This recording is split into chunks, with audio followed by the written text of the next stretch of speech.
Good evening, everybody. We are very much honored by the visit of Professor Garabos. Professor Garabos is a renowned, well-known scholar from Cambridge. And I know his name for a long time, but today I met a real person, face to face, only at last.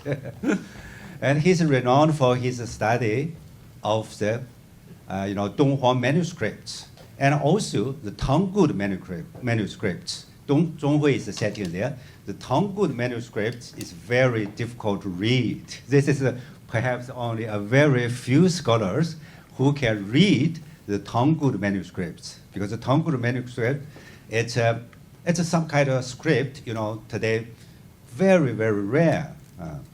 Professor Garabos is a very productive scholar and writer, produced many books and articles.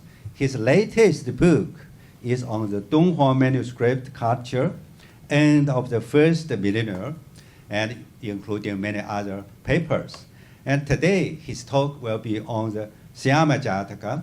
And Syama Jataka, as a lot of my students sat in this room, they know that it's one of the very popular Buddhist texts teaching filial piety.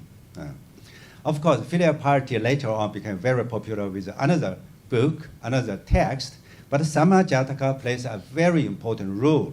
So today, Professor Garabos will discuss the development and also the ideas and how this text developed within the Chinese Buddhist tradition.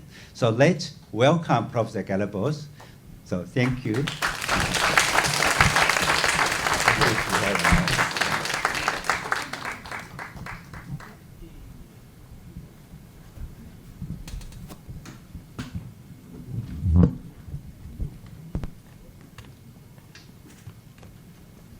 Good evening, everyone.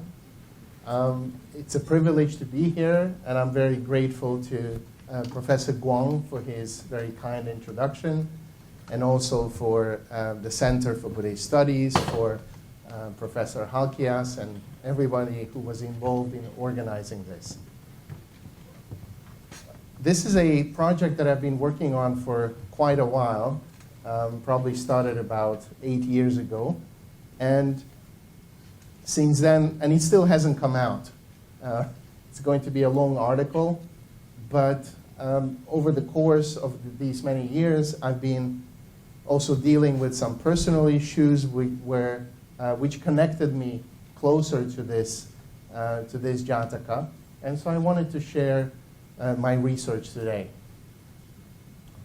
So, and I'm not coming at it from the perspective of Buddhist studies. Actually, I'm looking at it from the Chinese perspective, from the Chinese concept of filial piety.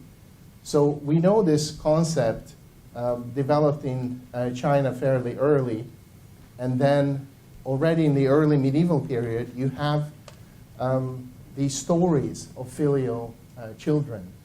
And the stories appear written down in texts, but these texts didn't survive, actually. So the earliest editions of these texts actually begin from the 9th and 10th century. But we know of these texts from other sources. They became transmitted texts, but they didn't survive as manuscripts. What did survive, however, is these depictions of these stories in funeral art. Typically. Here, for example, we see, I have a wonderful pointer. Here we see this story of Guoju.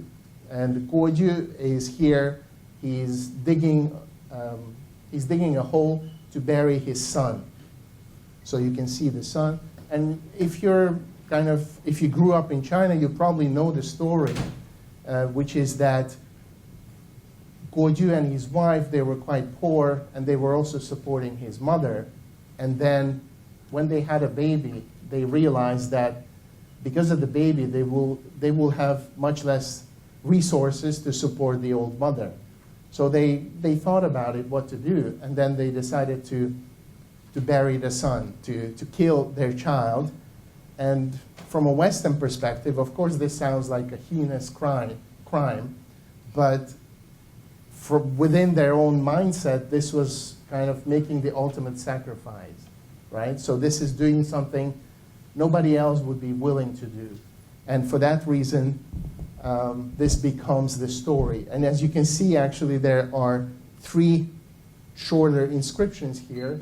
So these 3 groups of inscriptions here are quite interesting because they identify the key participants in the story. Because what happens is that when Guoju digs a hole in the ground to bury his son, he actually finds a pot of gold. And he finds a little notice which says, "You've demonstrated your filiality, and this pot of gold is for you, so you will not have this problem anymore." And so the child is saved, and everybody is happy. And basically, it's really interesting, again, from a modern perspective, that the actors here are Guoju, the pot of gold, and his wife. So the child is not an actor. The child is an excuse, or rather the child is the premise in this story. Something also quite interesting, that this story of Guoju becomes very, very popular. Here's another depiction of it.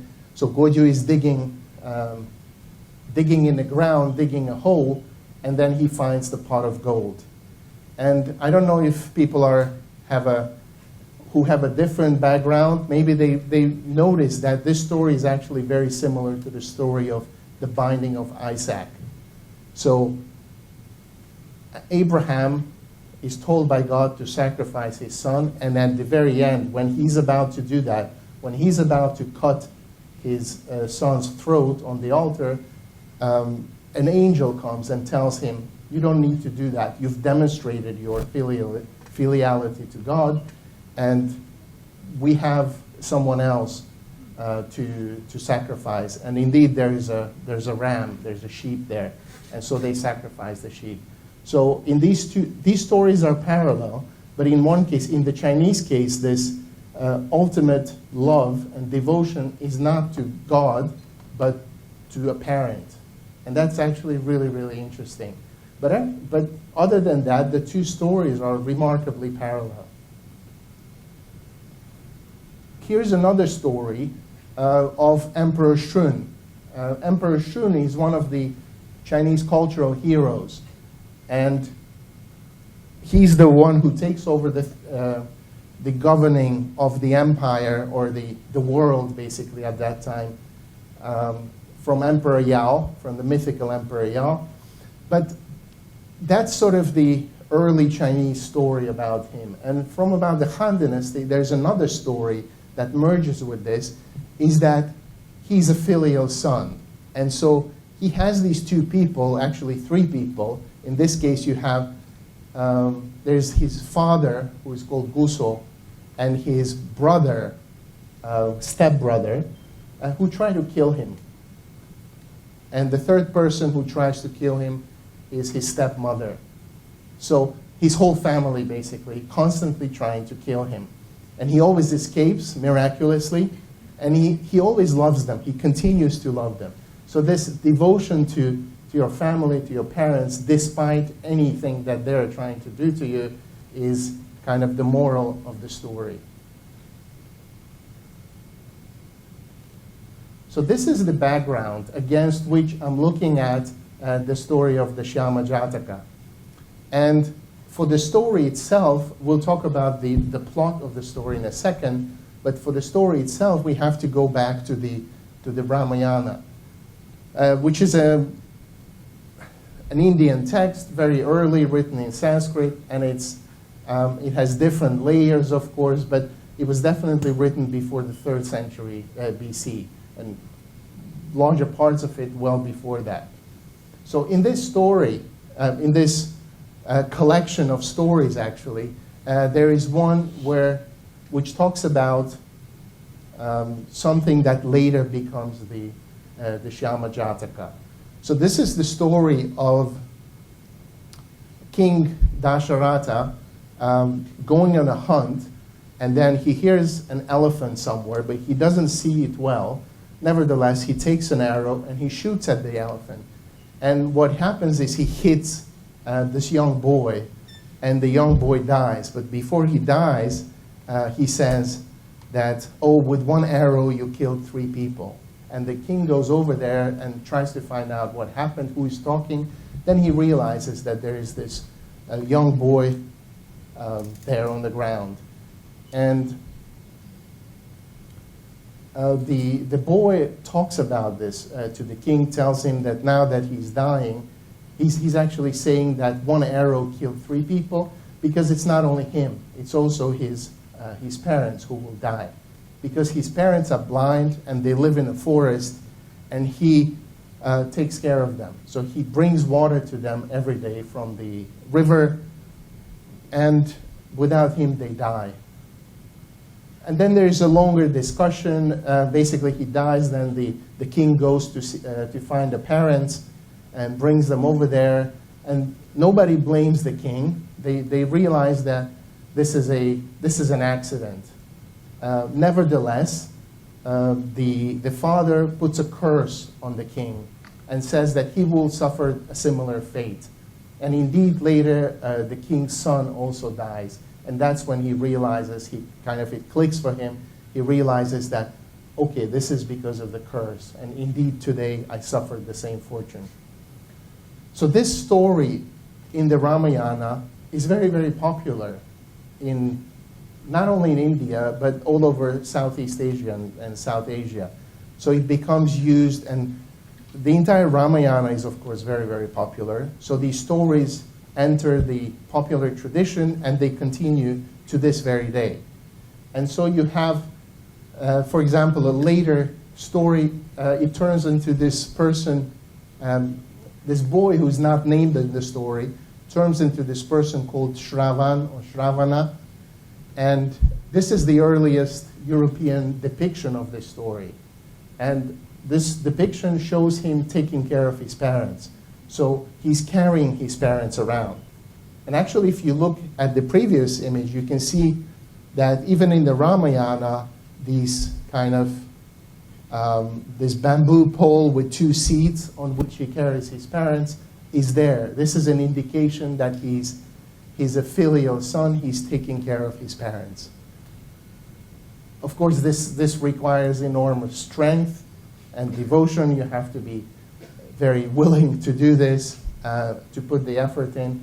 And probably that's why this particular act of carrying 2 people, 2 parents, becomes the most important, kind of the iconic representation of this story. And as you can see, this is from a French travelogue, the voyages and observations of Sir de la Boulaye de Gouze, and it was published in the 17th century, mid-17th century, so it's quite early. So it's interesting that this kind of an offshoot of the Shyama Jataka actually appears in a quite early print in Europe.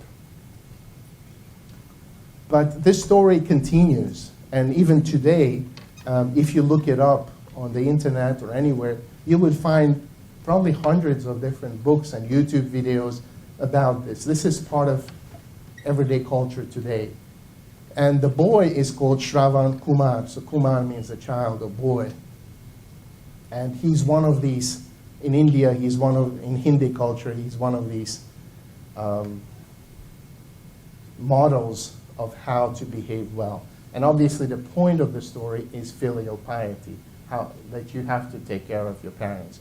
So when we talk about filial piety, we cannot always think that it's a Chinese phenomenon only. So the Chinese people or the Chinese culture is special in this respect, because in many other cultures, including on the Indian subcontinent, many other cultures have similar values. And then the story enters into the Buddhist into Buddhist literature. So one of the most complete early descriptions of the story appears in this text, the Mahavastu, which is a collection of Jataka stories, and it dates to from the 2nd to the 4th century. And it describes the story in quite a detail. There's an English translation that came out in 1949 to 1952. And I just introduce here a little bit of that because I think it's interesting.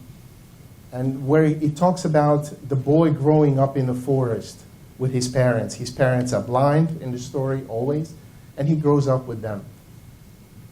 And the story says, and that hermitage, is the hermitage where they lived, was grazed by thousands of wild beasts and birds. When the young of the wild animals sucked their mother's teats, they did Shyamaka likewise. Then did Shyamaka likewise suck a wild animal's teat. Whatever animal he associated with, that animal would suckle him like her own offspring. And then the story goes on actually to describe this life, his early life in the forest. And there's a great emphasis on him being friends with all the animals around him.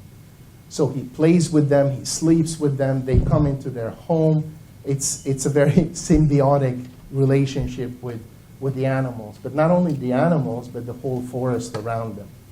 And this theme of kind of making the forest, making the environment better, actually comes back in many other Jataka stories. For example, the Vesantara Jataka, where they go to the forest, and then the forest, which was a scary, wild forest before, it turns into this very pleasant place because of the presence of the Bodhisattva. Now, Ulrike kindly brought to my attention that Shyamaka, or Shyama rather, in Sanskrit means dark complexion. And actually this story in the Mahavastu explains that he was called this because he had a dark complexion. So he was not black, but he was a darker, he had a darker skin. And that is a very, very interesting motif, because we remember that his parents are blind, right?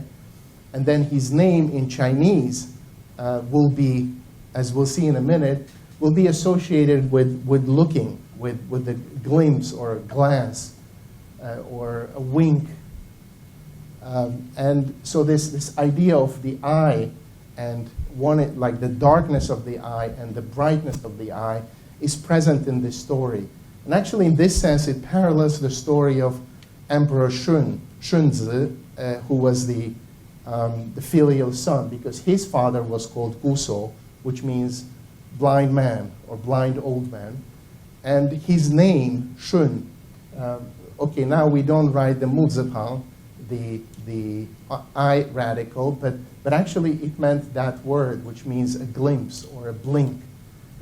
So both of them have these names, and there's a very clear parallel, which makes me think that when they were translating the story of Shyama into Chinese, they consciously chose a word that was kind of similar to the story of Emperor Shun, to Shun's name. Because otherwise, of course, it doesn't make immediate sense, right? So the Sanskrit name is Shyama, it means dark, and then the Chinese name means to look. It doesn't fit. But if you have the parallel of Shun's story, then you understand that there is this motif. And then in the Mahavastu, here's the part where he's shot by the king. So the arrow hit him, and then Shyama, the seer, put down his pitcher on the riverbank and cried piteously. Deers and boars, he said, are slain for their flesh. Lions, tigers, and leopards for their skins. Yaks for their bushy tails. Elephants for their tusks. And partridges and pheasants are killed to provide delicacies. But as for me, no use can be made of my flesh, nor of my skin, hair, and teeth. For what purpose, then, are we three, inoffensive, innocent, and guiltless as we are, thus killed by one arrow? Ah, what blazing injustice! So you can see that this idea of being killed, 3 people being killed by 1 arrow, is very persistent in the different versions of the story. And also this lament about being killed unjustly and for no particular purpose, compared to animals who are killed for their tusks or their feathers or something like that. This is also very persistent. So it comes back in later Chinese versions of the story, which are quite distant in time and culturally also. So then you have basically the story becoming very, very popular. The Jataka becomes very popular in the Buddhist world. And so we have depictions of it in many, many places, including here, for example, there's a relief at Sanchi on Stupa number 1. And you can see, I think you can see the king holding an arrow, and then probably Shama holding a pitcher to carry water for his parents. So it is, yeah, and of course, most importantly, we see him on the ground hit by an arrow. So it appears in depictions. And of course, now we don't necessarily have the texts that go with these depictions. So if we want to reconstruct the early versions of the story, then we have to take into account both art and also textual evidence. What remains of textual evidence. Here's another story, another version, which is at the British Museum. This is from Gandhara.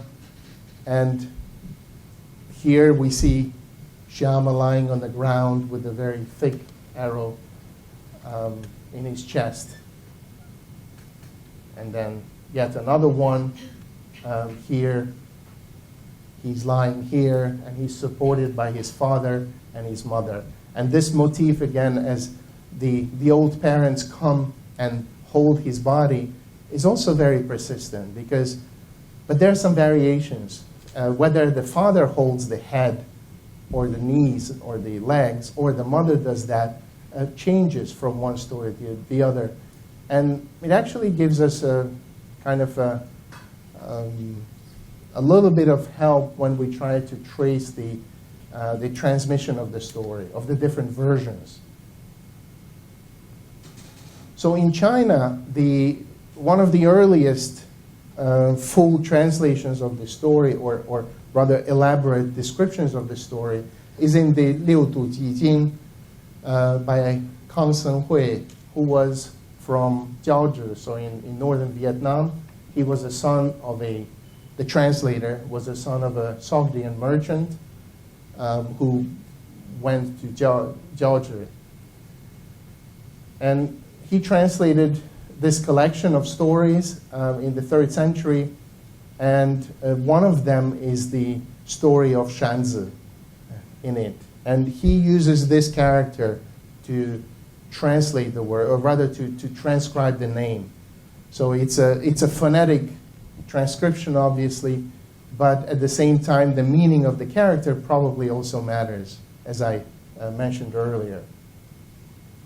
And then in this story, the plot is actually quite similar to what we've seen in the Indic context. So they live in the forest. This bit is described as a very idyllic life, very happy life, even though the parents are blind.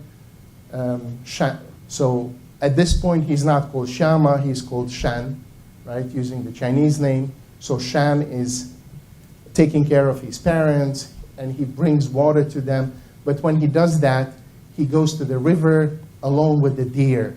So there's a group of deer, and he hangs out with the deer, and he brings back water for his parents. But then comes the accident, the problem. So the king kills him with a poisonous arrow, and then the king goes and tells the parents. And of course, the parents are completely devastated. They're shocked, and they ask him to take them to the body. The king obliges. He takes them to the body, and then they hug their their son, and then they plead to heaven or to the gods, saying that this son, their son, has been so filial. He's been a paragon of filial piety. So he doesn't deserve to die. He really should come back alive. And the gods listen. And Indra comes down from heaven. She uses a magic potion, pours it into Shan's mouth, and Shan resurrects. And the conclusion of the story is that because of the king's remorse, everybody in the realm starts to be following the 10 virtues and practicing filial piety. Again, a very happy end. Everything is perfect. There was a miracle. The miracle was triggered by the filial piety. So this motif of a miracle happening because somebody is very filial, very devoted to his parents, is consistent, not only in the Indian stories, but also in all the Chinese versions. And also in all the Chinese versions of the Chinese filial sons. But there are some other versions also, and I'm not going to look at all of them. I'm just going to mention this one, the 佛说菩萨山子经, which was translated in the Western Jin period. And there, I'm only pointing out the bits that are different. So in this case, the story doesn't begin with them living in the forest. Instead, there is kind of like a cosmic look at all of this. So this old couple wants to move into the mountains. They make this vow, and then the bodhisattva in heaven, he looks down and he thinks, this is a very kind of a good couple.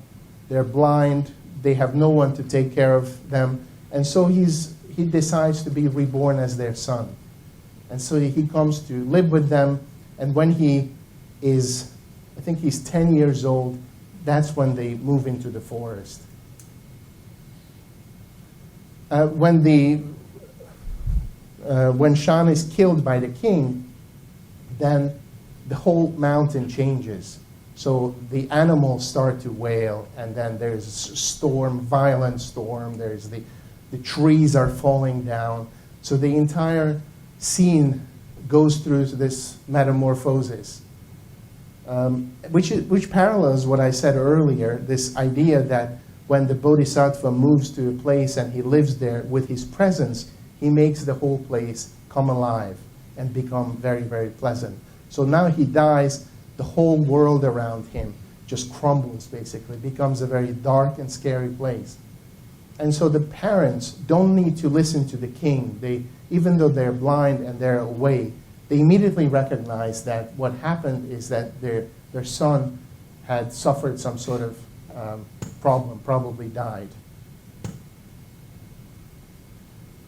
And then the other differences are that when eventually he's resurrected, and in this case it's not only Indra, but Brahma also comes down, and the 4 heavenly kings, so there's the whole delegation of gods who ascend to the murder site, so to speak. And he comes alive, then the parents also regain their eyesight. So this motif of the miracle is transferred also to the parents. So it's even, in a way, it's even a more, like a better happy end than in the previous story. And then the whole mountain becomes even more pleasant. So it was very, very pleasant and a happy place to begin with, but now that the Bodhisattva came back alive, it becomes an even more paradise-like scene. And the moral of the story, that Shanzi tells the king not to kill animals anymore. And he asks everybody to follow filial piety. So there's this element of kind of stopping the killing, of not hunting anymore. So these are there are other versions of the story. There's a version translated by Sheng Jian, which is actually very similar to this. But there are other mentions of the story. But we're not going to look at all of these.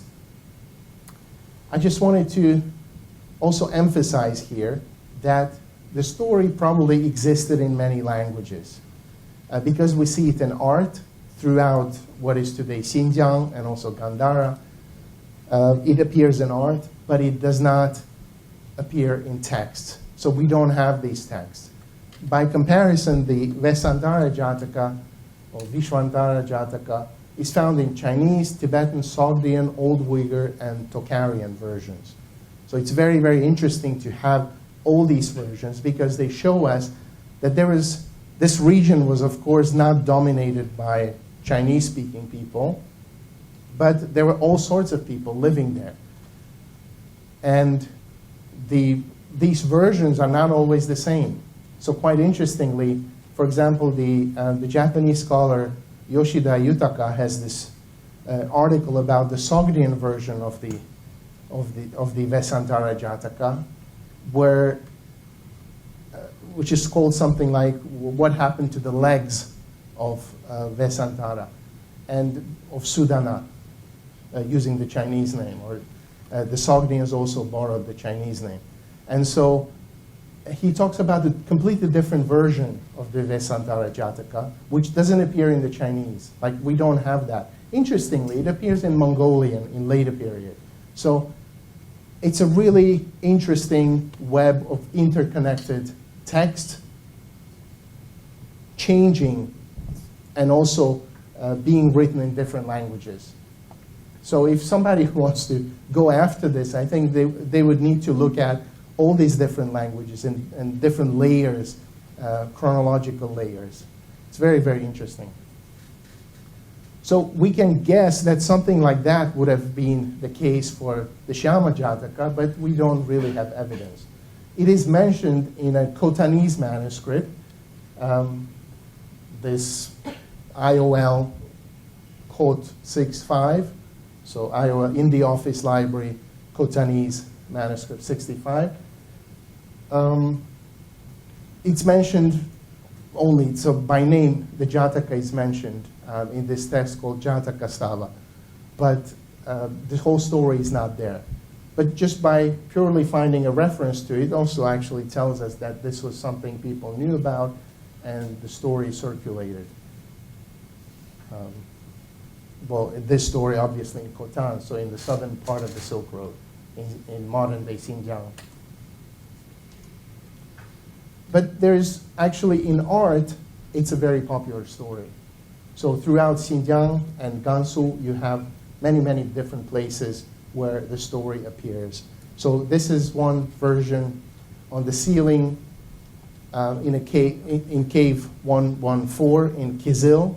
So this is a site near Kucha. And this was unfortunately removed from Kucha and taken back to Berlin, where it fortunately survives today. And I'm grateful to a colleague, Lila Russell-Smith, who sent me a very good reproduction, a very good scan of this image. And it shows how Shyama, I think we can use his Indian name because it's not a Chinese context here. So he's drawing water for his parents from a pool. We don't really see the deer here, but they're somewhere around, or the king thinks that he's one of the deer, and the king is shooting at him.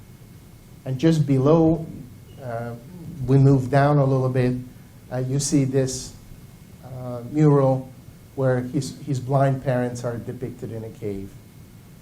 So both of them are ascetics. They're sitting there. You can obviously see that the father is very, very skinny because they follow the way, they follow the teaching. So this is in Kizil. You also have the story appearing in many places throughout China. I'm only going to show you a couple of examples. One is in the Yungang caves. So here you see the king shooting Shyama. Again, there are some dogs, there is some deer over there. So again, this testifies to the popularity of the story around. And the interesting thing is that these depictions in art are not fully compatible with the textual versions that we have. So some of them contain elements that appear in none of the textual versions. So that tells us that there were many other versions, some in different languages. For example, the one in Kizil would have probably been reliant on a different language, or also that art also has its own channel of transmission, right? So it's not like every time you make a painting or you make a relief, you rely on a specific text, but maybe you follow an iconographic convention. And so there are different channels of transmission. And there's a large wall painting on the ceiling of Cave 127 at Maijishan in Gansu province. It's not easy to see what's happening there, but it's a very, very large, well, relatively large image. So in Gansu, it was very popular, but nowhere more popular than at Dunhuang. So it appears in a number of caves, and I listed the caves here. So cave 10, 299, 301, 302, 417, and so on. At least one of the murals from like cave 433 was cut out and taken to St. Petersburg, so you can see it in St. Petersburg today. It's no longer in Dunhuang. Again, this is a practice that we definitely not condone today, but it happened in the early 20th century. So there's some murals were removed,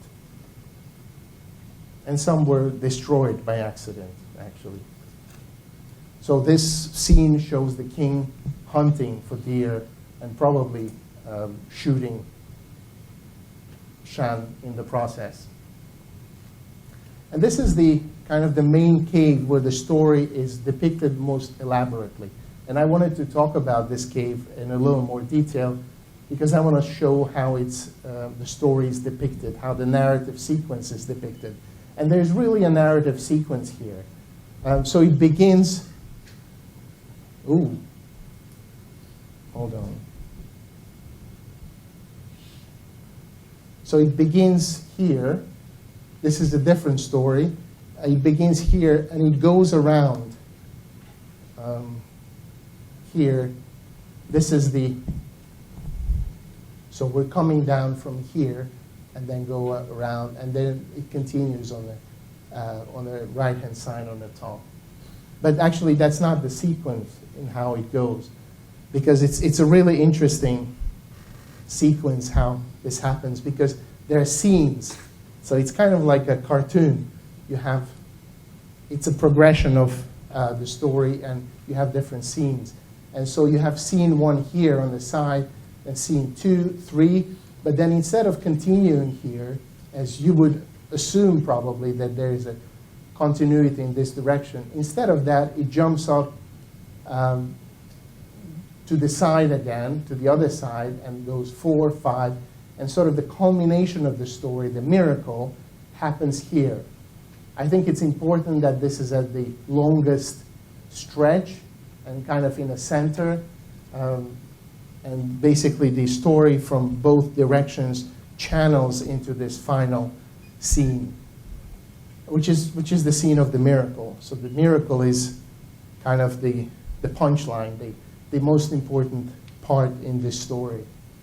And that's depicted in this way also. It's kind of, there's a culmination of visual elements pointing towards this final scene. So this is what it looks like, and we're looking at this bit.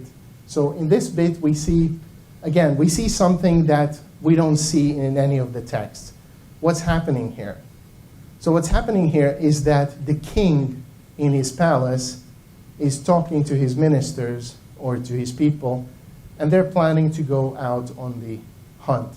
We know this because the king is depicted in the other scenes as well, and this is who he is. So this is the king.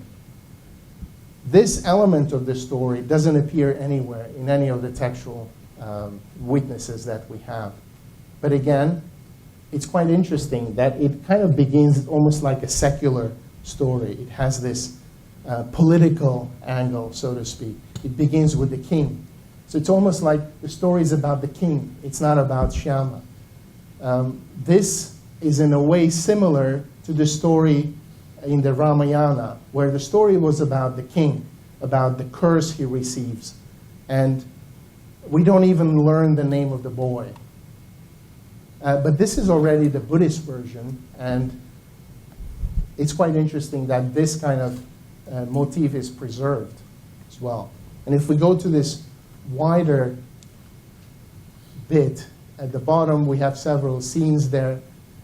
We can see actually that the scenes are separated with these trees, and the trees used as separators in these sequences of images is actually already seen in India, in the same Jataka stories you have, and even in Gandhara we saw, even on these reliefs, there are trees between the different scenes in the story.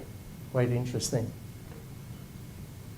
So to zoom in, this is what we see, that the king travels with probably a minister or a servant, somebody who travels with him, and they're looking at deer by the river. And at this point, nothing is happening yet. And the event, the happening actually occurs in the next slide or the next scene when they shoot. The king shoots at this figure who must be Shyama, or it must be Shan. And the deer are escaping, and Shan just looks there almost like waiting for this arrow to hit him. And this element of karma, of kind of predestined fate, is almost always there in all of these stories. This is why quite often he does not blame the king, right? So when the king says, oh, this is a disaster, what can I do? What have I done? Then the dying boy quite often talks to the king and he says, this is not your doing, this is not your fault. This was meant to happen, so he does not blame them. Also the parents in the Ramayana, in the Mahavastu, they understand this, but nevertheless, even so, they curse the king at the end. So he's almost like ready to receive his fate here. And, well, we don't see that he dies, but then the next, scene 4, is that the king goes and talks to the parents. And the parents live in this remote, rather dark place in the forest, or maybe by now the forest is dark. And you can see that they have, I think this halo around them is actually the cave. So they're set against, each of them has a separate cave, but nevertheless they illuminate the cave, so they're bright. As opposed to the background of the king, which is completely dark, right? So maybe there is kind of a visual signal or judgment there. And so the king tells the parents what happened, and then he leads the parents. And this leading the parents happens from the top going down. So, and this is the final scene, but before the penultimate scene is here, which is quite interesting because these two scenes kind of connect.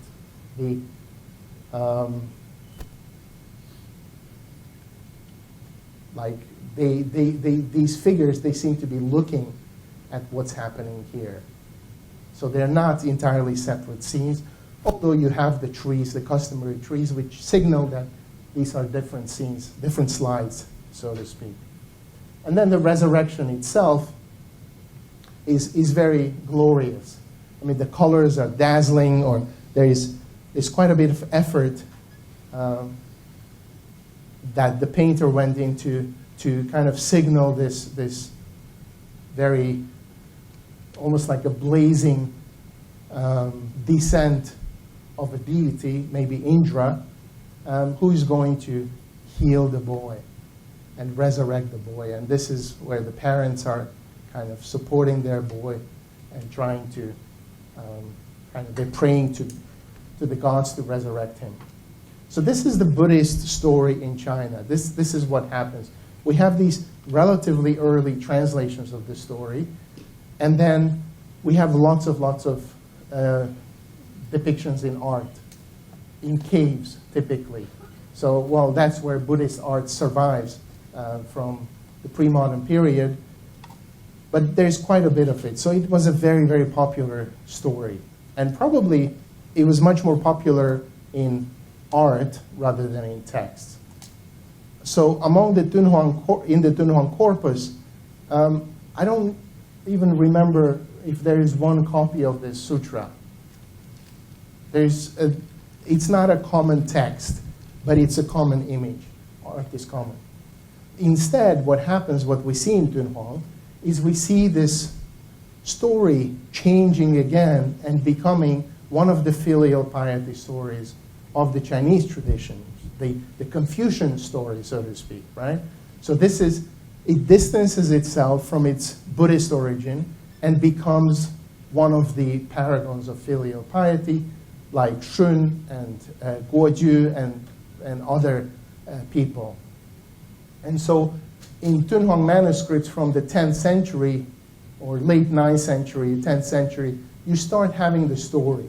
So here you have a version of the story from Dunhuang, and these are the earliest versions of this story that survive textually.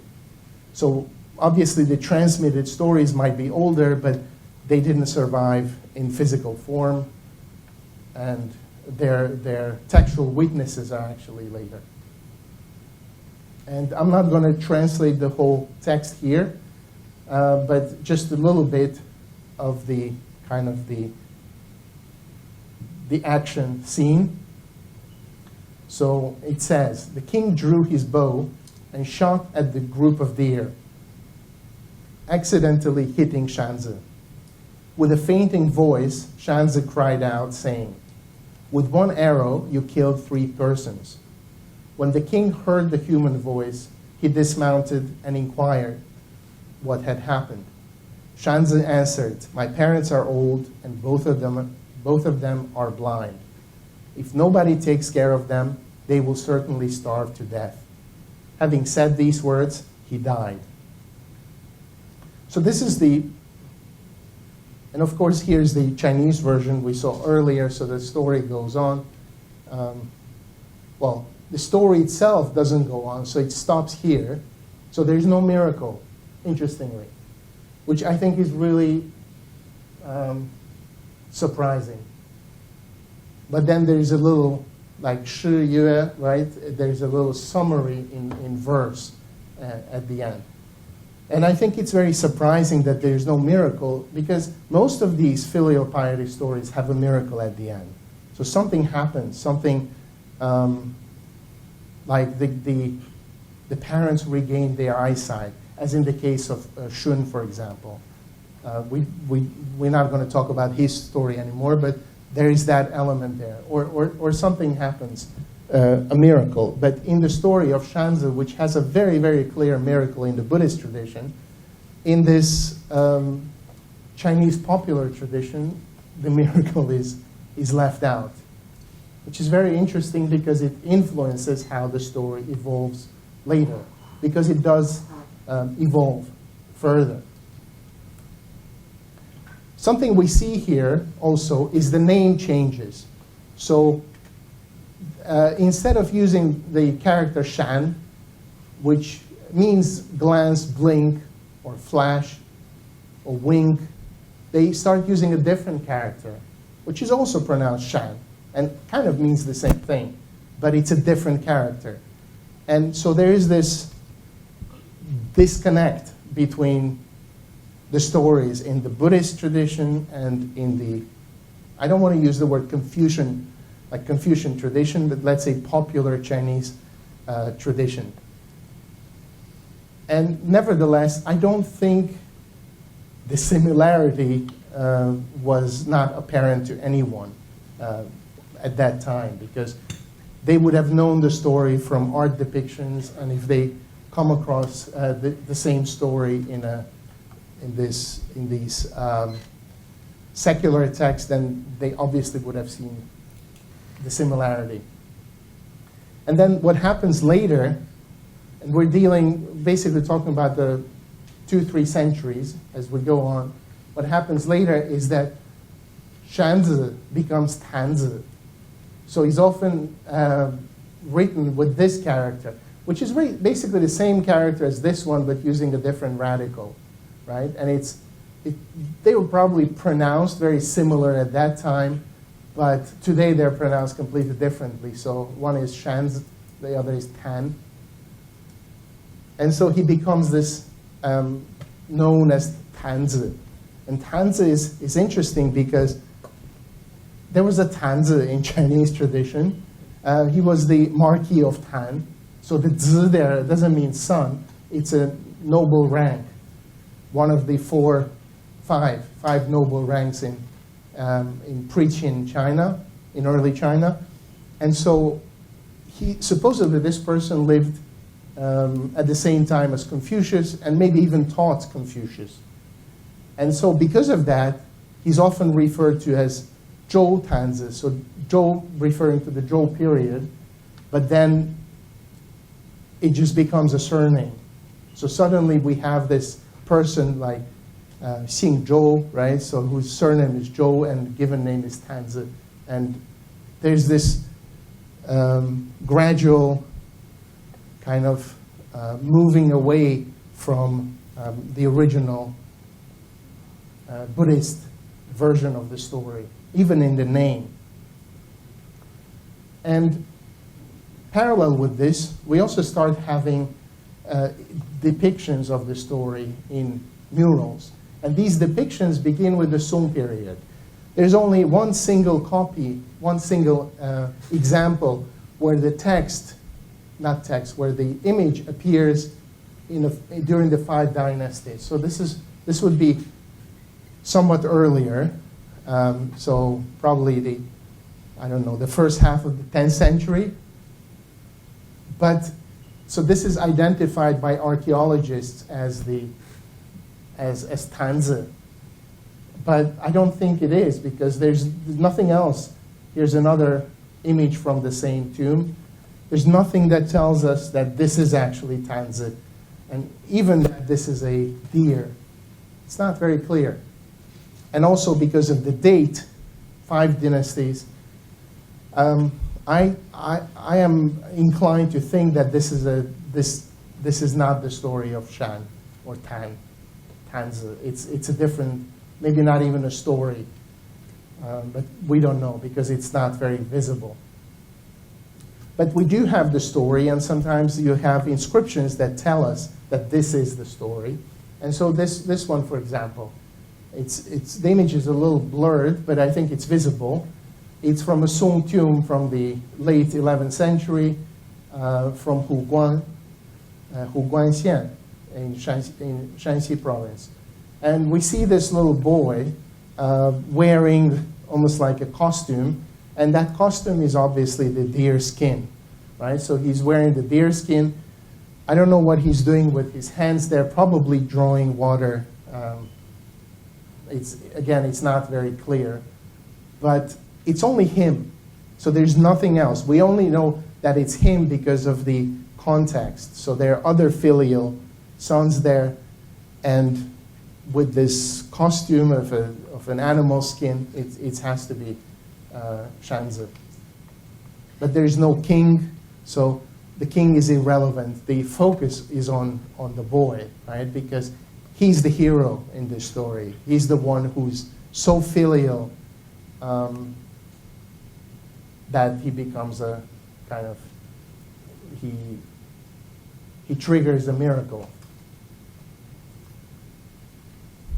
Here's another version where we can see that he's holding something, maybe an arrow. He's not only wearing a deer skin, but he even has antlers, right? So he's almost like he pretends to be a deer rather than kind of just wearing the deer skin as a clothing. And the king is very martial, very military, comes on a horse, somebody leading the horse. And this must be after the king shot him because the arrow is in his hand. So these are all from tombs, right? And we know that these filial stories, they become a common element in tombs. In Chinese tombs from, say, the Song period onward, the Song and the Jin dynasties. Here's yet another depiction of the story. And in this case, finally, we have an inscription.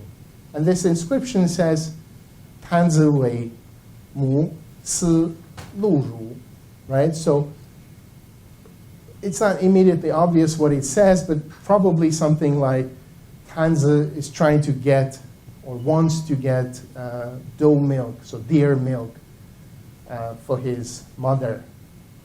And at this time, or in later, from the Yuan dynasty on, we have in the story this element of the doe milk, because apparently that cures the blindness of his parents.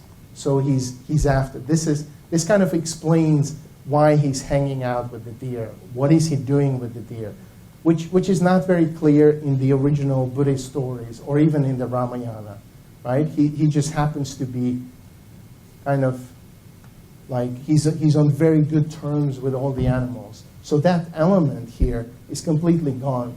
And I think the stories are trying to create some kind of logical connection with this otherwise quite surprising attire. Again, not immediately clear what the king is doing. Because of the inscription, we know that this is the story of Tanzi. The king doesn't look like a king. He looks like a peasant. But it must be referring to the same thing in the story. And it's almost like he has a lance or something and stabbing Shanzi rather than shooting him with an arrow. So this is already from the Jin dynasty. Here's another one which is kind of very indistinct. We don't know what's happening, but we can see that there are several things that are important here. He's very small, and he wears a deer skin, right? And the smallness, I think, is also important because it kind of signals that he's defenseless. He's very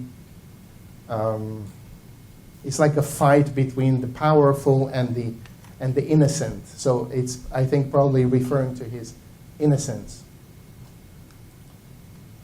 And then here's another example, and this is, I only have one more example to show you, so don't worry.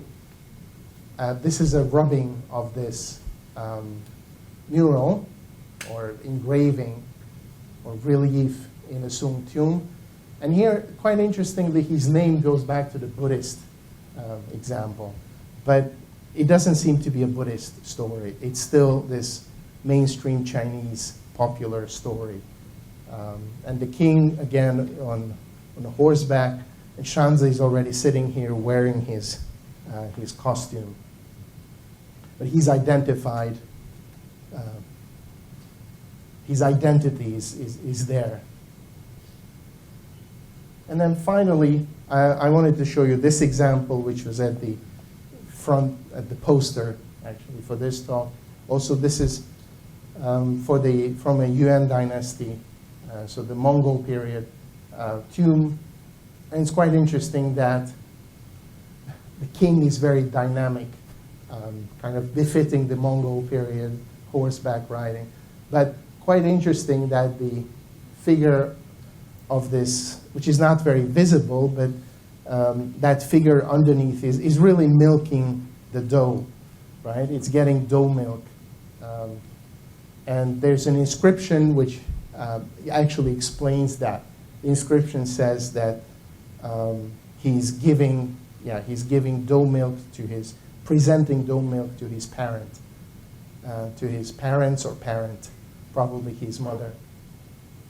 So this story in the Chinese tradition continues, and with the Yuan, So we see it here, but then it suddenly, I think, explodes, and it becomes really, really mainstream.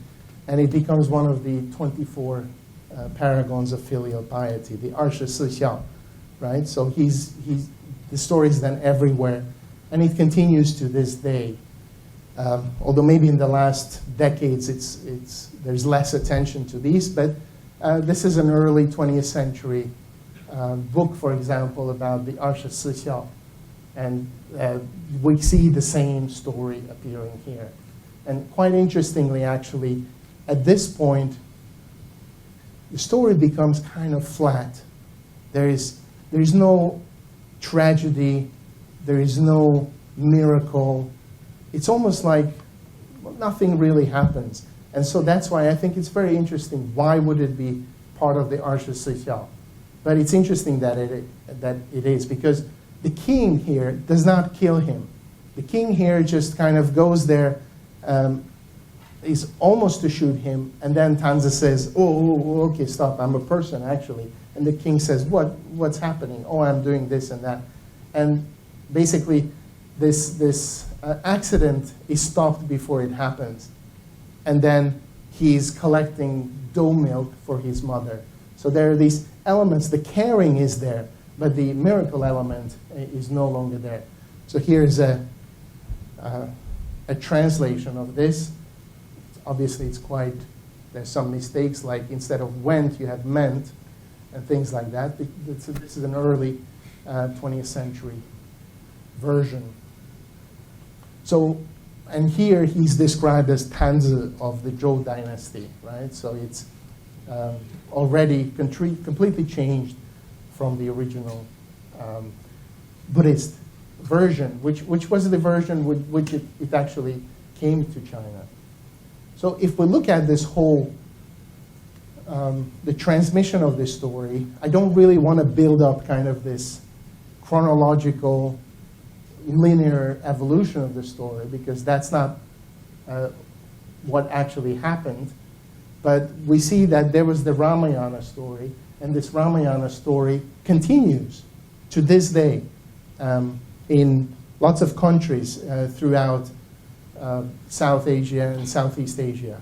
So the Ramayana is very, very popular, and there are lots of depictions of it.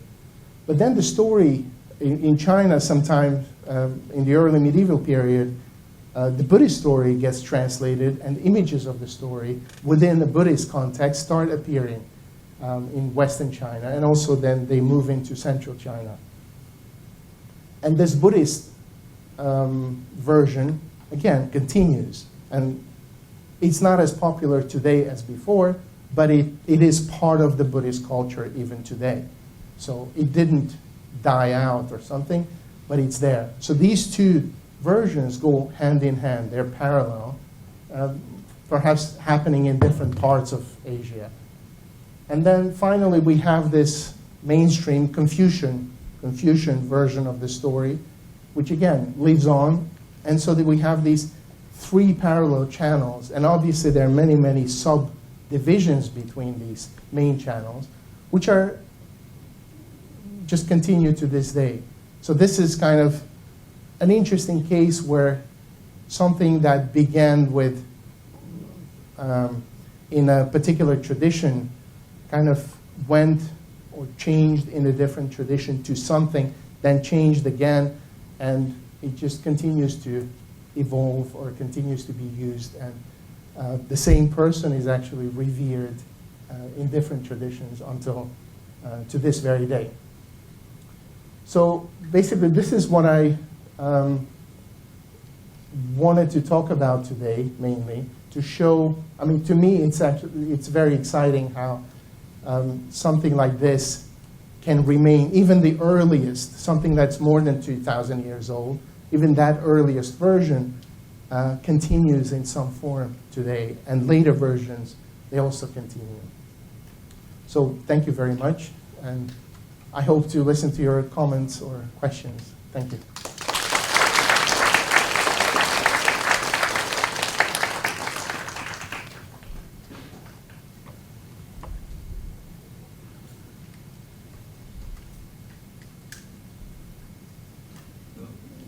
Yes? Am I naming people? Okay. Yes, Professor Guang. It's quite interesting. You trace back to the Ramayana, which story. I didn't know about that. So what's the background for that story? Because the Buddhists, of course, are mainly emphasizing on the filial piety. What's the, Ramayana, what they do for that story? Well, I'm not probably not the right person to talk about the Ramayana, but it's an epic, right? And it follows. It's the story of Rama or Ram, I don't know. And it actually, in reality, it's a collection of stories. And to be honest, this story of like shooting an elephant and hitting a boy is not only in the Ramayana. So there are other early Indian texts that also have it. So this must be from before that. But the version we have in the Ramayana, in terms of its background, it's not about the boy. That's the interesting thing. So the boy, it's not about the boy caring for his parents. That's a minor motif in it. The point is that the king gets a curse. So this part of the Ramayana, which talks about King Dasharatha, is focused on the king, right? It tells the king's story. And so we learn what happened to him. So it's almost like this is how he got cursed, and that's it. So there's really no focus and no commiseration with or no sympathy for the boy in the story. It's not his filial. I guess he's filial because he's taking care of his parents. But again, the king doesn't necessarily feel very sorry for that. He does in the story, but that's not the main point of that version. So that means when the Buddhists taking up the story, so the emphasizing totally changing into a filial story, emphasizing filial part because the Buddhist. Yeah, I think this is probably not that the Buddhists looked around and looked for compatible stories, but there was some sort of transformation, and there were many, many different versions. But what happens eventually is that, yes, the story is flipped around, and it's from the perspective of the boy now that we have the story. And he becomes the main hero in it, and then his resurrection, so he comes back to life. So it's a real miracle. In the Ramayana, I think or some early Indian versions, he's also resurrected, or not resurrected, he goes up to heaven or something. So there's an element of a miracle there. Yeah. But so the main change in the Buddhist version, I think, is that it's the same story told from a different perspective, and then it, of course, signifies something completely different. Yeah, it's the Buddha's past life, Jataka story. Yes. Become a Jataka story. So the boy becomes the Buddha's past life. So something totally changed. Yes, so he becomes, he's the Bodhisattva basically. Bodhisattva, yeah. At that point, yes. Yeah. And that's why in the Mahavastu version, he is transforming the forest around him, right? Mm. Again, that's something we haven't seen in the Ramayana version. So he's suddenly, like, wherever he walks, things become beautiful and nice and pleasant. Yeah, because it's also a focus on him. Quite interesting. Thank you so much. Yeah, thank you. Yeah, Ulrike. Yeah, thank you so much for sharing this whole range of illustrations of the story. I found them really interesting. I was curious about the location where these scenes are depicted, and obviously you have the Buddhist Jataka in a Buddhist cave because it's part of the stories of self-sacrifice of the Bodhisattva, feeding himself to a tigress or letting himself be shot, etc. So that kind of is obvious to me. What I don't know, why do you have stories of filial piety in tombs? Because if you have a tomb for your ancestors, for your parents, wouldn't you rather expect a scene where the parents are glorified rather than their offspring? Isn't it saying, look at us, how pious we are? Isn't that a strange thing to do? Well, maybe, but that's definitely the custom. So there's these stories of filial piety are in tombs from quite early, from before the Tang period. And sometimes they're quite elaborate, so they can be carved into stone and kind of go around the coffin. So yes, it's a tradition that begins very early, and it has to do something with reverence for parents, right? So it's maybe not, they're not saying that we are like them, but somehow this motif that we have to do something like this, it's like we take these stories seriously, or something like that, maybe. Is it reassuring the parents that they're taken care of? We take good care of you. Yeah, I'm not sure, but this is a funerary tradition in China, quite early. Yeah. Further generations. This is an example. It's further generations. Example to further generations. Yeah. So example for further generation. Yeah. Thank you. Yes. With regards to the popularity of the story, is there any evidence to suggest that it was actively promoted by the ruling class or by the commoners? You mentioned the tombs. Were these tombs of the nobles or the ruling class, or these are common people's tombs? So I'm just curious, which angle that the story was being promoted.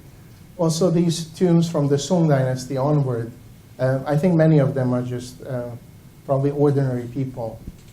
And so that's why you may see that the king looks very unkingly in some of the images. He just wears kind of a very simple clothes. Yeah, so I don't think it's necessarily or definitely not just the ruling class. But having said that, we noticed, I worked with a colleague on this for a while, and we noticed that it's actually quite apparent that in some versions there's a lot of effort to explain, in the textual versions, to explain that the king is not to be blamed. And he said, isn't that convenient? Because like from the ruler's perspective, this was something, because otherwise it's a Jataka story, right? So you kind of respect the story as it is, but it's always a problem that if you're a king, like, oh, the king is the one who's killing the boy. But as I said, in quite a few cases, there's not one or two sentences, but quite a few sentences explaining, like, oh, no, the king is not to be blamed. This was a karmic thing. This was meant to be happening.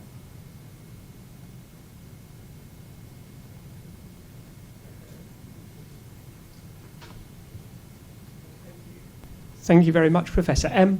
Could you explain a little bit more why it was so important for, you said you didn't want to use the word Confucian, but why it was so important for the Chinese story to distinguish itself from the Buddhist story? Because my sort of understanding was that there's a relatively harmonious coexistence between the Buddhists and Confucians. I don't think it was important to distinguish itself.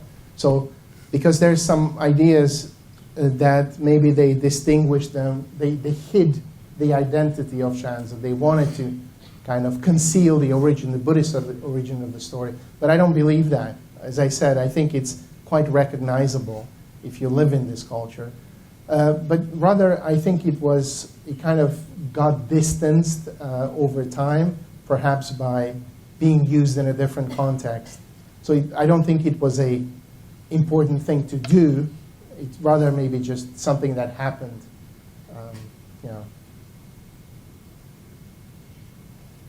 It was not an intentional breakaway.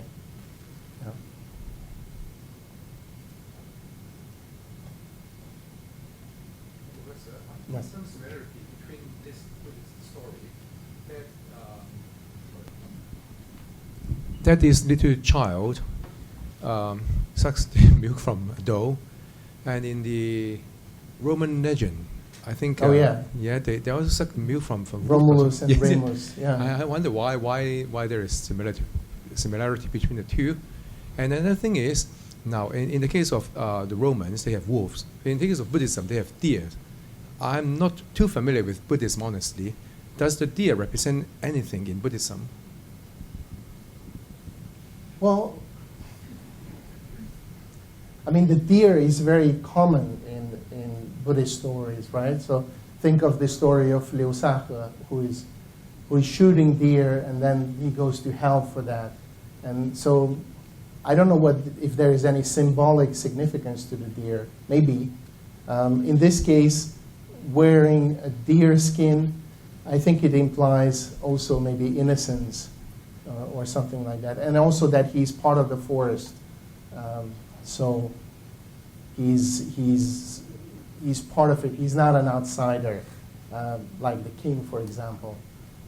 So that's an interesting element because they merge. That's why the forest is kind of displaying the symptoms of whatever's happening with them. And what was the first part of your question?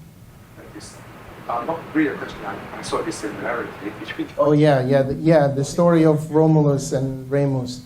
Yeah, it would be very irresponsible of me to connect the two without any evidence. But I think there might be some kind of West Asian parallels to the Roman story, which I haven't looked at it.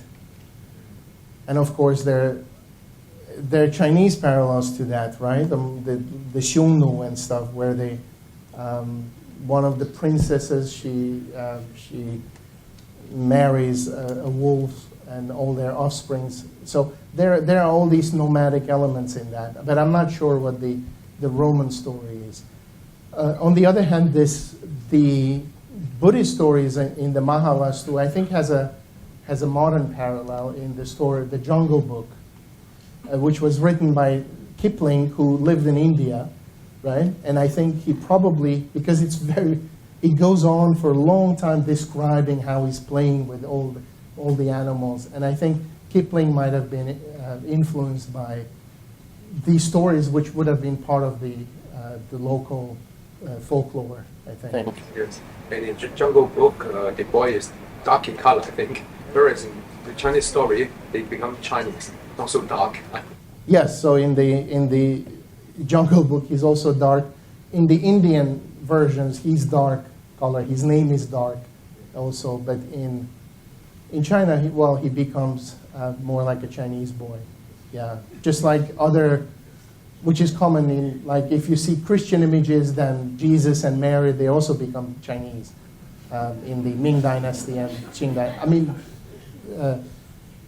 pictorial representation. So I think that's a kind of a normal development. And the images of the same story, similar stories, changed or was modified from cave to cave along the Silver, I think. Yes, but I think what we see today is only a small part of what there was, right? So it's very hard to connect things, and we shouldn't connect things in this direct linear manner. But we should see these as kind of remnants of something that was not linear, but was like a whole thing happening. Like there would have been many, many depictions and many stories, and the story would have been told orally, maybe studied in school and written down. There are all these things, manifestations of it, which we don't have access to anymore. Yeah. Thank you. Yes, Bill. Thank you for the talk. I found it fascinating that the three versions, the South Asian version and the Buddhist version and the Chinese versions, despite the linearity in terms of how they evolved from the source, they are still current. Exactly. Yeah. My question is the transition between the Buddhist, the Shanzi to Zhou Tanzi. So you mentioned the Dunhuang. I don't know the passage from the Dunhuang manuscript. Is it from the Bianwen or is it? No. This is well, it doesn't have a title, and modern scholars call it the Xiaozi Zhuan, which it is not, because it doesn't have that title. But it's just a collection of stories of the Xiaozi stories, so filial son stories. There are 5 or 6 manuscripts, and they're in different order. So it's a question whether they're actually one text or not, because the order is different of these stories. So it's just where is it? So it was still, it was composed as the 本身 is the Jataka story. No, this is a secular story. Oh, this is secular already. This is secular story, yes, in Dunhuang. Well, I'm asking because the 24, the 24 is usually we associate with the Yuan version, but it actually the earliest version goes back to the Dunhuang. There's actually 24. They're actually versions of the 24, right? Yes, in Dunhuang. in Dunhuang. So poem about them and something. Yes, yeah. I have not studied it, so I wonder if you know anything. Is that Dunhuang 24 actually the source of the? I don't think it's always the same 24, right? So they're different. Maybe the name 24 comes from, at least from the Song period, or maybe the Wudai period. But the actual identity of each of the 24 sons is not always the same. But actually, we have a new book on these in Professor Guang's book, so he probably goes into detail about that too. Yeah. Thank you. And there's, of course, the book of Keith Knapp, American scholar who has a whole book called Filial Offsprings on these, only the Chinese secular. And of course, we use the word secular is not right here because it is kind of a religious devotion to your parents. So, but it's not the Buddhist, it's the Chinese popular kind of tradition. Sorry, you were. I mean, I didn't talk about it. Okay.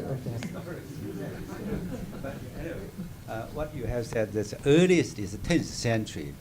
That's just a comment. I think is that with the Buddhist, because of the Fumo and Zhongjing became very popular during the Han Dynasty, and Fumo and Zhongjing actually replaced the story of Sama Jataka. And Sama Jataka, of course, became so popular there. So the ordinary people took up it and developed it into, you can say, Confucian or non-Confucian stories. While the Buddhists, continued with another story. Yeah. That's why after the 10th century onwards, or during the Tang Dynasty, the Buddhists concentrating on the Fumo and Zhongjing and much more popular. Well, the Sama Jataka become a Chinese story or something. Yes. So the past, separate paths. Separate paths. Yeah. And these stories of the filial sons, they're actually very popular in other countries like Korea, especially, and of course in Japan, but mainly Korea, where you have their own stories, or you have stories of like the Korean Goju. Somebody inspired by the story of Goju buries his own son and also finds gold and things like that. So there are quite a lot of different variations of these. This becomes a very, very large and massive phenomenon throughout East Asia. And not only East Asia, also in Central Asia. And actually some of the stories travel further. So they reach Europe. Like, I don't know, in Transylvania you have a story which matches one of the filial piety stories. Like there's this story of, I forgot the name, probably Professor Guang will know. It's this story of a son and a grandson taking grandpa out into the forest, right, on a sled, pulling him there, and leaving him there to kind of, this is the Qilao tradition, to discard the old. And then the grandson brings back the sled, pulls back, and then the father says, "Why are you bringing this? This is such bad omen for us." And he said, "Well, when you die or when you become old, I'll take you on this sled to where we left grandpa." And then the father kind of like reflects and then, okay, and then they go back and fetch grandpa. So this story is I've seen this story in collections of like Siberian, Russian folk tales, also in Hungarian folk tales from Transylvania. So it is, I've even seen a early 20th century modern Uyghur version in Xinjiang.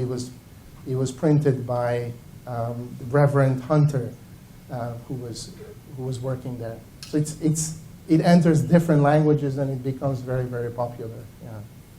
But I think the Chinese one, which is, I'm not sure, I think it's from the Hanshu or somewhere, so the Chinese one is probably the earliest. The story can go back to India, what you said, that story.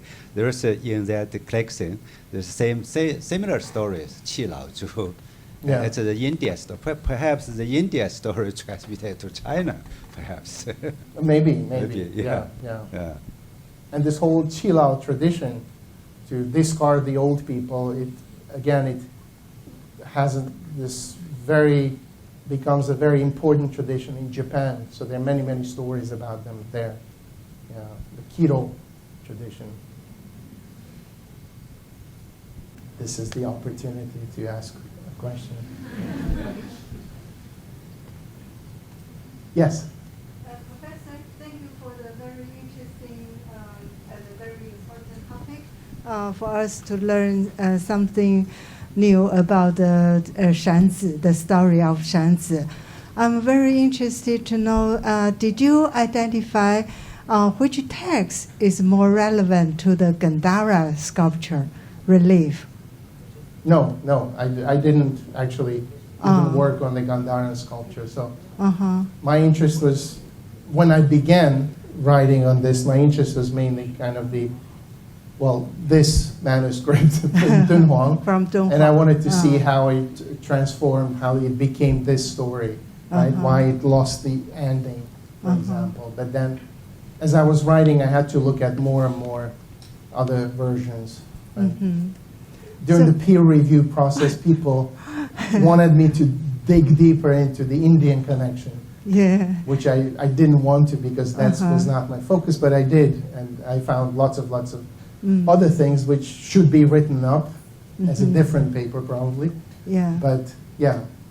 Because we know during the early period there are several different versions of the text. Yes. That were translated into Chinese. Yeah. So which text that is more relevant to the cave 299 in the northern Zhou? Yeah, well... Yeah, and also the Gandhara relief. This one, yeah. Yeah, because there are a lot of detail in the relief. No, it is possible to to study it, but I don't think it matches any of the text exactly. Yeah. Like even the Dunhuang ones don't match Uh-huh. the extant version. So they, as I said, we only have the Chinese version, some Chinese versions, some very few of the Indian versions, like the Mahavastu, for example, which is actually already kind of late, the 2nd, 4th century. So the Gandharan one was obviously not based on the Chinese version, so on something else. And we don't have that. Yeah, okay, thank you. But what it tells us actually is that it was a very varied tradition and it was very common. So there would have been lots of different versions of the story. Yeah. It's not one main, because once you have like something like a canon or something, then those few versions become very commonly known and they don't change as much. But before that, there was all sorts of different changes. Also in the Arsha Sixiao, before they become canonized, become kind of a one set, fixed set, then there's lots of changes. Okay, thank you. Yeah. I have a quick question about the term filial piety. Of course, in Chinese is xiao, and in the preceding text it is always like that, xiao. In your comparative studies across the different languages, is this word expressed in other texts? I'm now working on, for example, the Ashtasahastrika Prajaparamita. I was looking at the chapter 13, and it talk about how the children would help a sick mother, and this is the way we should care about Prajaparamita. That in this long passage, that I never came across anything that is comparable to the Chinese word xiao. I think in languages derivative from Chinese, so when it gets translated from Chinese into other things, then they might use the word like later, like Mongolian and something. But before that, I don't know either. Like I haven't come across anything. But for example, the scholars have been thinking that, for example, the Liu Du Ji Jing and these things, these interesting stories about filial piety are maybe also triggered by this Chinese interest in xiao, right? So that's why they choose these stories, which is a possibility. And then in the stories, they use the word xiao.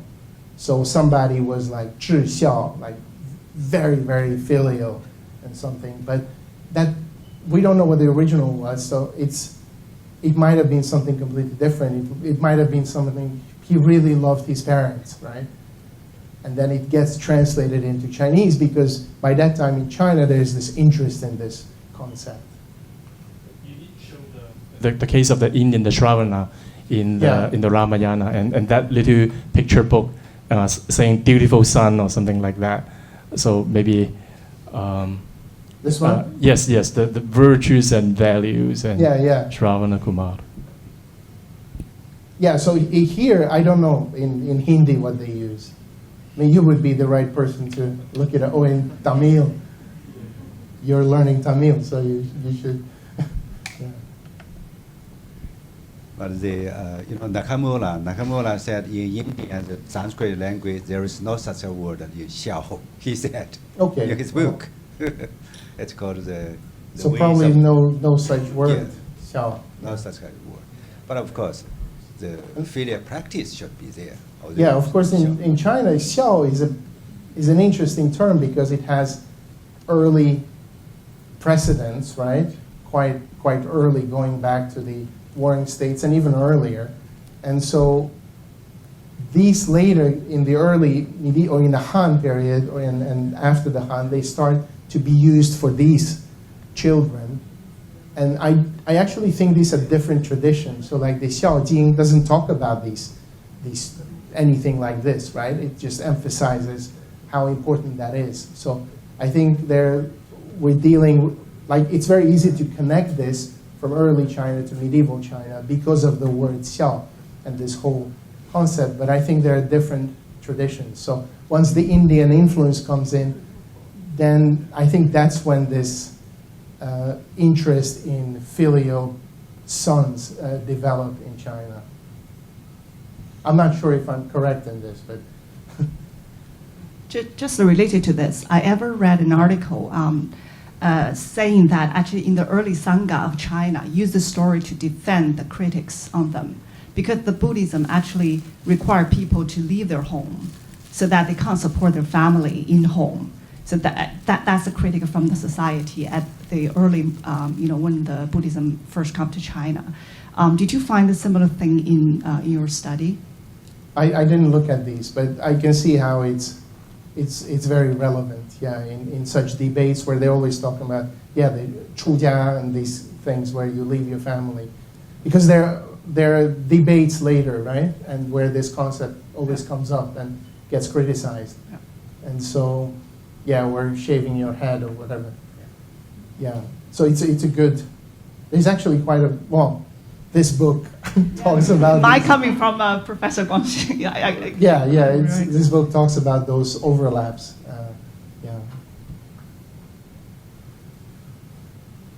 Yes? Thank you, Professor, for your presentation. This presentation can really reflect a phenomenon that maybe Chinese people not very emphasize on the truth of history, because the Tanzi in history is a Confucius teacher. Is the teacher of Confucius, but it's a story actually from India. So maybe this is a very obvious phenomenon that Western people and Chinese people to see the history is very different. Western people may more emphasize on the truth of history, but Chinese people may emphasize on the purpose or the meaning of the history. They don't want very care of the truth. So that is many stories like this, maybe no original from China. So my question is that for contemporary Buddhist studies, it's also mainly focused on the truth or details of the scriptural history. But for a traditional Buddhist teachings, more emphasis on the purpose or meanings of the history, no very emphasis on truth. So what's your opinion about contemporary academic study and traditional Buddhist teaching? Do you think that they can contemporary or can benefit each other? Or? Yeah, I don't have a good answer to that. I think it's a matter of perspective, and of course these perspectives change over time, right? So what was important 20 years ago is less important today, and these different ideas about the development of civilizations 50 years ago are completely rewritten today, and now we have other points of view. So that's really kind of a modern, the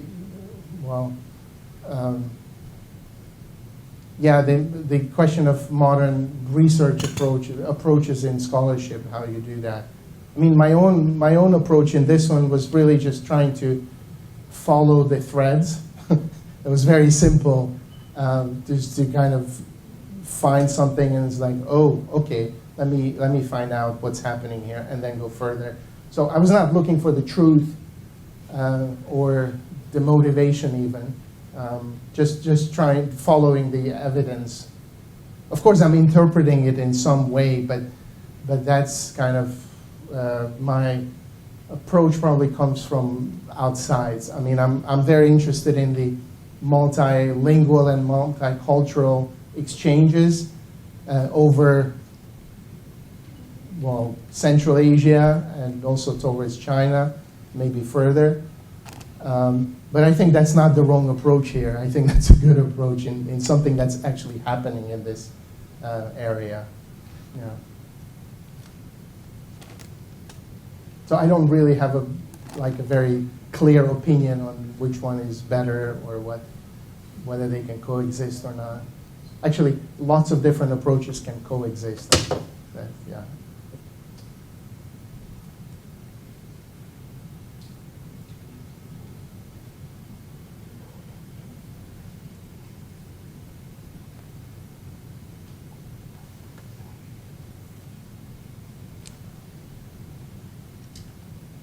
Yes, we are.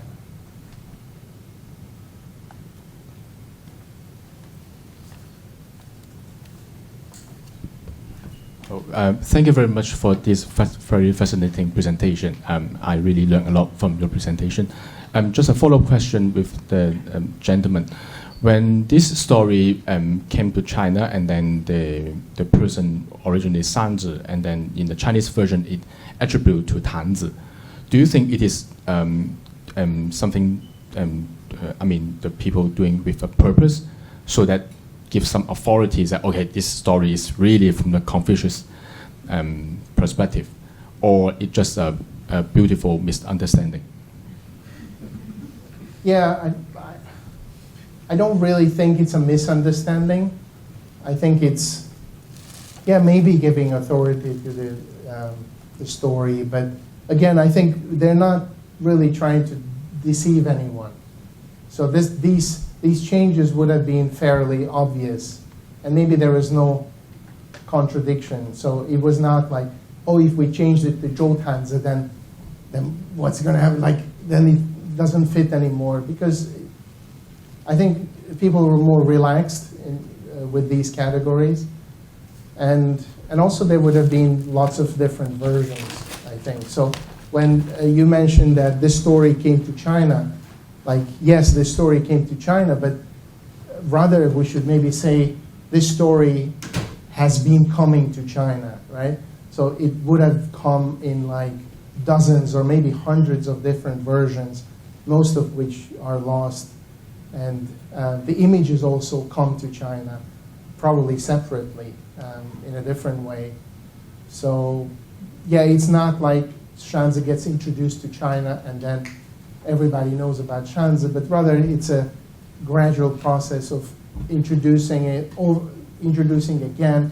And not always, not all Buddhist texts use the same character or transcribe his name like that, right? Like Xuanzang, for example, he used the word, what was like, Shang Mo Jia or something, I think. So he tried to transcribe it because Xuanzang's point was always to be more accurate, right? He was dissatisfied with previous translations, and he was trying to make a point there. So in that case, it was a different character. So he's talking about Shanzi or Xiama is actually another point of introducing him to the Chinese tradition. Because in the Da Tang Xi Yu Ji, he actually talks about the place where he says, oh, this is where the Bodhisattva lived, because he passed that cave, and he said, or not that cave, that city, and he says, well, outside there's the cave where the Bodhisattva, this Shang Mo-jia, lived with his parents. Yeah. So I think it's important to kind of think in these terms. Like, I always try to tell my students not to kind of think in linear terms, right? To, like, whatever gets introduced, it keeps coming, right? It's not endlessly coming. But it's not only coming this way, it's coming the other way and all other directions. That's why we have different traditions. And here we only looked at 3 main traditions, but each of those main traditions would have hundreds of minor variations, maybe thousands of them. And we know, like India, how complex it is culturally today, right? So each language, each group would probably have their own versions of this story. Yeah. Thank you.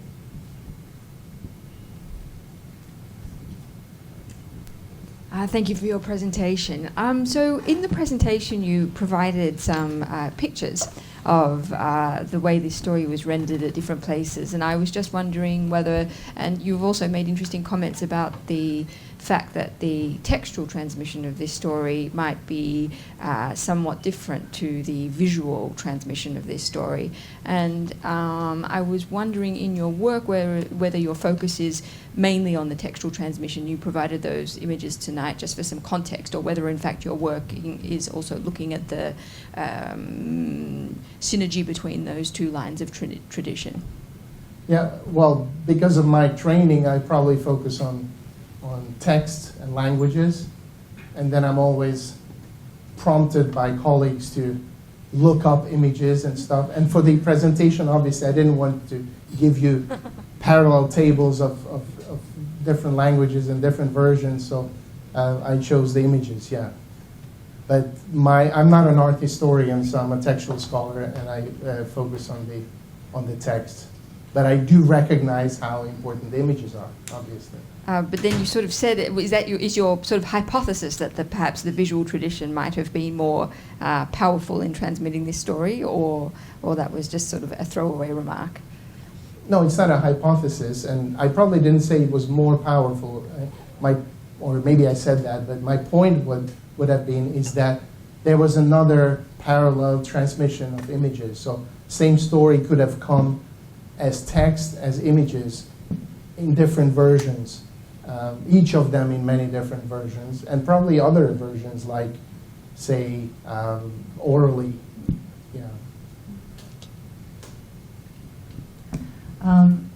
Professor, just looking at this slide, I'm just curious about, the transition from the character Shanzi to Tanzi, Tan. When did that exactly happen? Because I noticed, Shan, the radical is the I, whereas Tan, the radical is the year.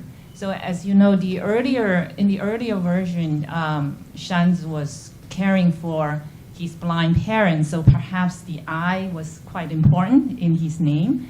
But then later on in the Chinese version, or the secular version, the importance of the blind parents seemed to be diminished. So and then maybe perhaps the ear function becomes more prominent. So I wonder if that had anything to do with the transition of the difference in the characters. You mean this one on the right? Yeah. The ear? Yeah. That's not an ear. Right? It's like a city. Is this? Yeah. It's the E, like a city. Okay. So, 耳朵榜, 耳朵榜. yeah, but it's only called that, right? Okay. Because it kind of looks like today, like an ear, but actually it's not an ear.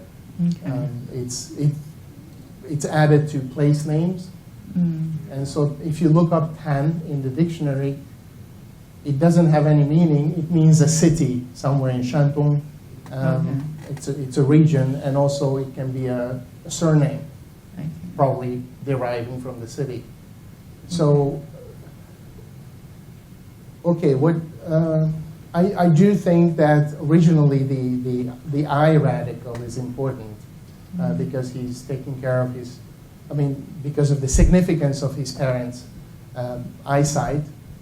But then I think later that kind of is still there, right? Because he's getting dough milk for his mother's, to cure his mother's eye. So maybe it's still there. I don't know. Maybe not as dramatically, you're right. So it's more kind of pedestrian, that kind of care. But you asked, like, when did this exactly happen? Well, it didn't happen exactly, right? It happened over a long period, and we have, like I showed this one example, this one here.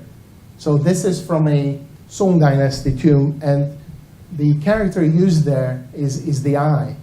The radical is the eye radical. So by this, and this is the secular story, so by this time, it was mostly written with the ear radical, but occasionally it was also written like this. And it goes, actually, even in Buddhist texts, you can find examples where the name is written like this. It's more like a preference, like numbers. So there's 90% that way and 10% this way. And so this is not like an immediate thing, but kind of evolved. And yeah. And then at one point somebody probably thought like Zhou Tanzi is a good, the teacher of Confucius. Yeah. Sounds more Chinese. Sounds very Chinese and sounds very serious, very important, yeah. Rather than a boy who gets shot. Yeah. Thank you. But actually in the Buddhist text, he's not just a boy, he's the bodhisattva, right? So he's actually an important person.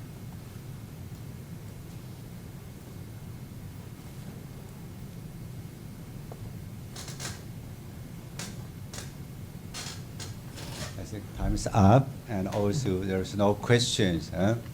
Thank you so much. At the end, I invite Professor Hakias, the director of the Center of Buddhist Studies, to present you a gift. Oh, thank you. Thank you. Thank you. Okay. Thank you.